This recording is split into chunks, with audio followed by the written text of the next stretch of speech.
सियावर रामचंद्र की जय। पवन सुत हनुमान की जय। उमापति महादेव की जय। एक बार त्रेता जुग माही, शंभु गए कुंभ ऋषि पाही। संग सती जग जननी भवानी, पूजे ऋषि अखिलेश्वर जानी। एक बार त्रेता जुग माही, शंभु गए कुंभ ऋषि पाही।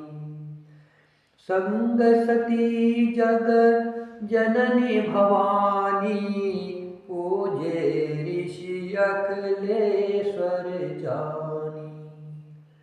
राम कथा मुनि ब्रज बखानी, सुनी महेश परम सुख मानी। राम कथा मुनि ब्रज बखानी, सुनी महेश परम सुख मानी। ऋषि पूछी हरि भगति सुहाई, कही शंभु अधिकारी पाई। कहत सुनत रघुपति गुण गाथा, कछु दिन तहा रहे गिरिनाथा। मुनि सन विदा मांगी त्रिपुरारी, चले भवन संग दक्ष कुमारी। तेहि अवसर भंजन मही भारा, हरि रघुवंश लीन अवतारा। पिता बचन तजी राज उदासी, दंडक बन विचरत अविनाशी। एक बार त्रेता युग में शिवजी अगस्त्य ऋषि के पास गए। उनके साथ जगत जननी भवानी सती जी भी थी। ऋषि ने संपूर्ण जगत के ईश्वर जानकर उनका पूजन किया। मुनिवर अगस्त्य जी ने राम कथा विस्तार से कही, जिसको महेश्वर भगवान शंकर ने परम सुख मानकर सुना। फिर ऋषि ने शिवजी से सुंदर हरि भक्ति पूछी और शिवजी ने उनको अधिकारी पाकर रहस्य सहित भक्ति का निरूपण किया। श्री रघुनाथ जी के गुणों की कथाएं कहते सुनते कुछ दिनों तक शिवजी वहां रहे। फिर मुनि से विदा मांगकर शिवजी दक्ष कुमारी सती जी के साथ कैलाश को चले। उन्हीं दिनों पृथ्वी का भार उतारने के लिए श्री हरि ने रघुवंश में अवतार लिया था। वे अविनाशी भगवान उस समय पिता के वचन से राज्य का त्याग करके तपस्वी या साधु वेश में दंडक वन में विचर रहे थे। शिवजी हृदय में विचारते जा रहे थे कि भगवान के दर्शन मुझे किस प्रकार हो। प्रभु ने गुप्त रूप से अवतार लिया है, मेरे जाने से सब लोग जान जाएंगे। श्री शंकर जी के हृदय में इस बात को लेकर बड़ी खलबली उत्पन्न हो गई, परंतु सती जी इस भेद को नहीं जानती थी। तुलसीदास जी कहते हैं कि शिवजी के मन में भेद खुलने का डर था, परंतु दर्शन के लोभ से इनके नेत्र ललचा रहे थे। रावण ने ब्रह्मा जी से अपनी मृत्यु मनुष्य के हाथों मांगी थी। ब्रह्मा जी के वचनों को प्रभु सत्य करना चाहते हैं। मैं जो पास नहीं जाता हूँ तो बड़ा पछतावा रह जाएगा। इस प्रकार शिवजी विचार करते थे, परंतु कोई भी युक्ति ठीक नहीं बैठती थी। इस प्रकार महादेव जी चिंता के बस हो गए। उसी समय नीच रावण ने जाकर मारीच को साथ लिया और वह मारीच तुरंत कपट मृग बन गया।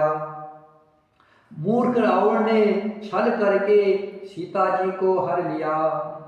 उसे श्री रामचंद्र जी के वास्तविक प्रभाव का कुछ भी पता न था। मृग को मारकर भाई लक्ष्मण जी सहित श्री राम जी आश्रम में आए और उसे खाली देखकर अर्थात वह सीता जी को न पाकर उनके नेत्रों में आंसू भर आए।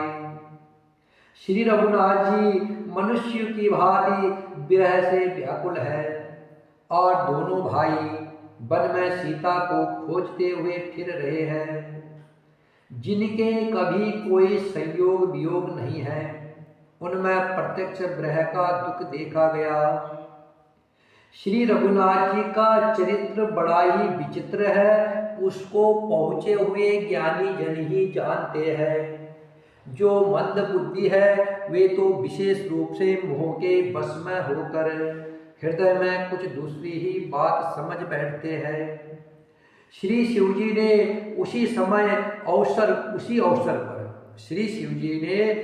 अवसर पर श्री राम जी को देखा और उनके हृदय में बहुत भारी आनंद उत्पन्न हुआ। श्री रामचंद्र जी को शिवजी ने नेत्र भरकर देखा, परंतु अवसर ठीक न जानकर परिचय नहीं किया। जय सच्चिदानंद जग पावन, अस कही चले वो मनोज न सावन। चले जात शिव सती समेता, पुनि पुनि पुलकत कृपा निकेता। सती सुदशा सम्मुखे देखी, उर उपजा संदेहु विशेषी। शंकर जगत वंद जगदीसा, सुर नर मुनि सब नावत सीसा। जगत के पवित्र करने वाले सच्चिदानंद की जय हो। इस प्रकार कहकर कामदेव का नाश करने वाले श्री शिवजी चल पड़े। कृपा निधान शिवजी बार बार आनंद से पुलकित होते हुए सती के साथ चले जा रहे थे। सती जी ने शंकर जी की वह दशा देखी तो उनके मन में बड़ा संदेह उत्पन्न हो गया। वे मन ही मन कहने लगी कि शंकर जी की सारा जगत वंदना करता है। वे जगत के ईश्वर है। देवता मनुष्य मुनि सब उनके प्रति सिर नवाते हैं। उन्होंने एक राजपुत्र को सच्चिदानंद परम धाम कहकर प्रणाम किया और उसकी शोभा देखकर वे इतने प्रेम मग्न हो गए कि अब तक उनके हृदय में प्रीति रोकने से भी नहीं रुकती। जो ब्रह्म सर्वव्यापक, माया रहित, अजन्मा, अगोचर, इच्छा रहित और भेद रहित है और जिसे वेद भी नहीं जानते, क्या वह देह धारण करके मनुष्य हो सकता है? श्री राम जय राम जय जय राम। श्री राम जय राम जय जय राम। श्री राम जय राम जय जय राम। श्री राम जय राम जय जय राम। सियावर रामचंद्र की जय। पवन सुत हनुमान की जय। उमापति महादेव की जय।